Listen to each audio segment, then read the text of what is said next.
पूछ रहा है कि which of the following halogen has highest bond energy. हमें बताना है कि कौन से हैलोजन की हाईएस्ट बॉन्ड डिस्ट्रीब्यूशन एनर्जी है। मींस एनर्जी हमें कितनी रिक्वायर्ड होगी अगर हमें कोई बॉन्ड को ब्रेक करना है। तो ये जो है अलोंग द ग्रुप लिखे हुए हैं। तो अलोंग द ग्रुप की अगर हम बात करते हैं तो साइज़ जो है वो इंक्रीज़ होता है। फ्लोरीन का साइज़ जो है वो स्मॉल है और आयोडीन का साइज़ जो है वो लार्ज है। अगर आयोडीन का लार्ज साइज़ है तो यानी कि इसको ईज़िली ब्रेक किया जा सकता है, तो आयोडीन के केस में जो है वो लो हो जाएगी। और अगर हम फ्लोरीन की बात करते हैं तो फ्लोरीन के केस में इंटर इलेक्ट्रॉनिक रिपल्शंस होते हैं, क्योंकि फ्लोरीन जो है वो स्मॉल है साइज़ में। तो वो स्मॉल है साइज़ में तो उसकी इंटर इलेक्ट्रॉनिक रिपल्शंस जो हैं उसकी वजह से उसको ब्रेक करना ईजी हो जाएगा। तो हमारा क्लोरीन के केस में हाईएस्ट बॉन्ड डिसोसिएशन एनर्जी हो जाएगी, क्योंकि फ्लोरीन के केस में तो ऑलरेडी उसमें रिपल्शंस हैं। तो रिपल्शंस होने की वजह से फ्लोरीन में जो है रिपल्शंस हो जाएंगे। फ्लोरीन में रिपल्शंस होने की वजह से फ्लोरीन में जो है रिपल्शंस होने की वजह से वो ईज़िली जो है वो ईज़िली जो फ्लोरीन का बॉन्ड है, जो फ्लोरीन का और फ्लोरीन का बॉन्ड है वो ईज़िली से ब्रेक हो जाएगा, क्योंकि उसमें रिपल्शंस हैं। तो ये ईज़िली से ब्रेक हो जाएगा। और आयोडीन का तो सब साइज़ जो है वो लार्ज है, तो हमारा क्लोरीन जो है ये इसमें हाईएस्ट हो जाएगा। वैसे अगर हम बात करते हैं डाउन द ग्रुप की, अगर हम एक ग्रुप में बात करते हैं डाउन द ग्रुप जो होता है बॉन्ड डिसोसिएशन एनर्जी जो होती है वो डिक्रीज़ होती है। फ्लोरीन के केस में हाईएस्ट होनी चाहिए, हाईएस्ट बॉन्ड एनर्जी फ्लोरीन की होनी चाहिए, पर फ्लोरीन की नहीं है, क्योंकि उसके अंदर में इंटर इलेक्ट्रॉनिक रिपल्शंस होते हैं, वो स्मॉल है साइज़ में, इसलिए उसके केस में इंटर इलेक्ट्रॉनिक रिपल्शन हो जाएंगे। इसको बॉन्ड को ब्रेक करना जो है ईजी हो जाएगा। इसीलिए हमारा जो फ्लोरीन है, फ्लोरीन के केस में हाईएस्ट नहीं होगी, क्लोरीन के केस में हाईएस्ट होगी। फ्लोरीन के केस में हाईएस्ट क्योंकि नहीं है, क्योंकि इसके अंदर में रिपल्शंस हैं। नेक्स्ट क्वेश्चन में हमें बोल रहा है कि I3 नेगेटिव जो है उसका हमें मॉलिक्यूलर स्ट्रक्चर बताना है। सबसे पहले हमें हाइब्रिडाइजेशन फाइंड आउट करनी चाहिए। जो हैलोजेंस होते हैं, अगर हम हैलोजेंस की बात करते हैं, हैलोजेंस के अंदर में 17 इलेक्ट्रॉन होते हैं। और अगर हम इनकी इलेक्ट्रॉनिक कॉन्फ़िगरेशन लिखते हैं तो इनकी इलेक्ट्रॉनिक कॉन्फ़िगरेशन हो जाती है 1s2 2s2 2p6 then 3s2 and 3p5। Outermost shell के अंदर में हैलोजेंस के केस में 7 जो हैं वो हमारे 7 जो हैं ये हमारे क्या हैं, 7 जो हैं हमारे वैलेंस इलेक्ट्रॉन हैं। हैलोजेंस के केस में हमारे 7 जो हैं हैलोजेंस के केस में हमारे वैलेंस इलेक्ट्रॉन्स हैं। अगर हम हैलोजेंस की बात करते हैं,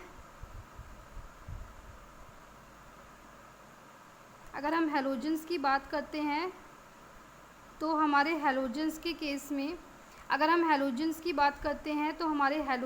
केस में 7 जो होते हैं वो वैलेंस इलेक्ट्रॉन होते हैं।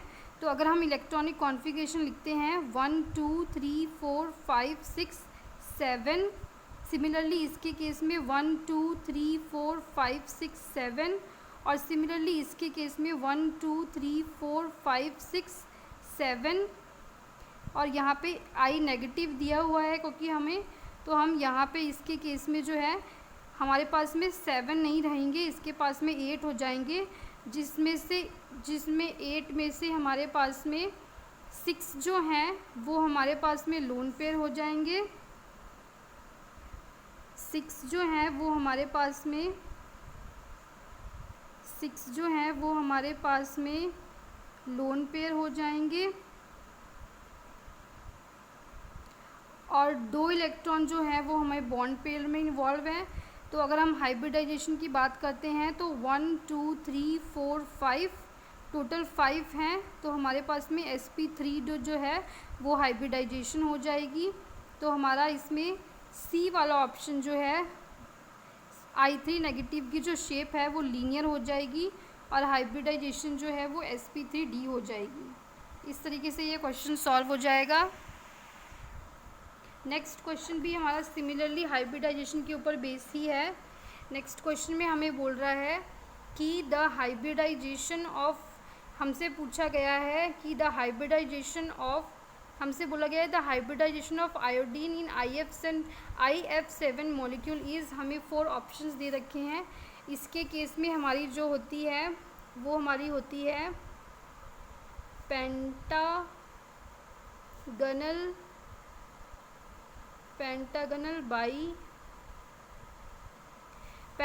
Bi pyramidal. The hybridization of iodine in IF7 molecule is pentagonal bipyramidal 1 2 3 4 5 6 7, क्योंकि फ्लोरीन जो है वो 7 दिए गए हैं, तो हमारी हाइब्रिडाइजेशन हो जाएगी 3 4 5, हमारी हाइब्रिडाइजेशन हो जाएगी sp3d3 हो जाएगा। यहाँ पे sp3d3 हो जाएगा, sp3d3 हो जाएगा हाइब्रिडाइजेशन। और इसकी अगर हम ज्योमेट्री की बात करते हैं या फिर शेप की बात करते हैं तो वो हो जाएगी हमारी पेंटागनल बाई पिरामिडल। तो इस तरीके से ये क्वेश्चन भी सॉल्व हो जाएगा। नेक्स्ट क्वेश्चन में हमें पूछ रहा है कि the bond order of O2, O2 positive, O2 negative and O2 2 negative have the following sequence. हमें 4 ऑप्शंस दे रखे हैं।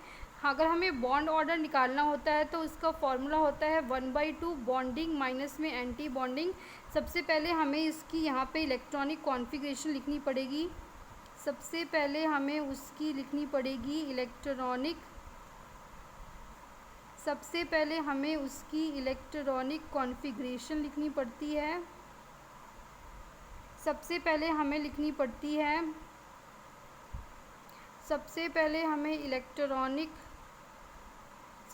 हमें इलेक्ट्रॉनिक कॉन्फ़िगरेशन लिखनी पड़ेगी। एंटी बॉन्डिंग और बॉन्डिंग में हमें इलेक्ट्रॉन्स को लिखना पड़ेगा। अगर हम सबसे पहले ऑक्सीजन की बात करते हैं तो ऑक्सीजन के केस में हमको पता होना चाहिए ऑक्सीजन का जो एटॉमिक नंबर होता है, ऑक्सीजन का एटॉमिक नंबर होता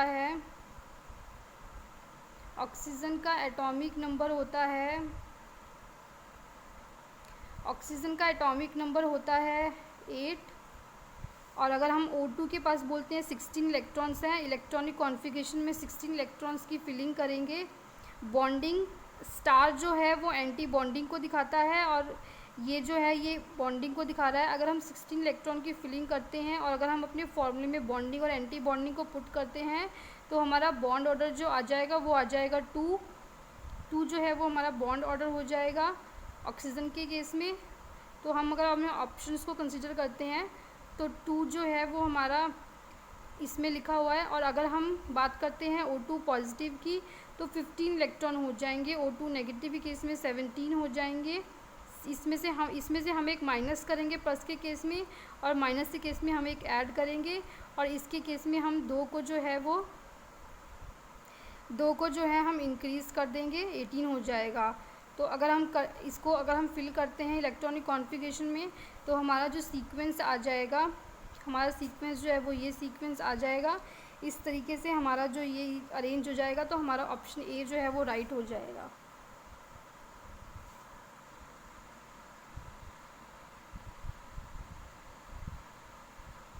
नेक्स्ट हमारा क्वेश्चन बोला गया है कि NO positive has bond order. NO positive के केस में हमें बताना है। हमारे पास में 4 ऑप्शन दे रखे हैं। इसके केस में हम सबसे पहले इलेक्ट्रॉन्स फाइंड आउट करेंगे। नाइट्रोजन का होता है 7, ऑक्सीजन का होगा 8 और प्लस है तो हम -1 कर देंगे, 14 इलेक्ट्रॉन हो जाएंगे।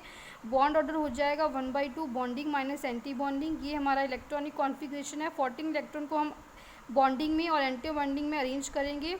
1/2 बॉन्डिंग के केस में अगर हम काउंट करते हैं 2 2 4 5 6 7 8 9 10 हो जाएंगे। और अगर हम एंटी बॉन्डिंग की बात करते हैं तो एंटी बॉन्डिंग के केस में हमारे पास में हो जाएंगे, एंटी बॉन्डिंग के केस में हमारे पास में 4 हो जाएंगे। तो अगर हम 4 को माइनस कर देते हैं तो हमारे पास में 3 आ जाएगा। तो हमारा अगर हम देखते हैं ये हमारा फॉर्मूला हो जाएगा। बॉन्डिंग हमारे जो है ये विदाउट स्टार वाले हैं और एंटी बॉन्डिंग जो है वो स्टार वाले हैं। इस तरीके से हमारा ऑप्शन सी जो है वो राइट हो जाएगा।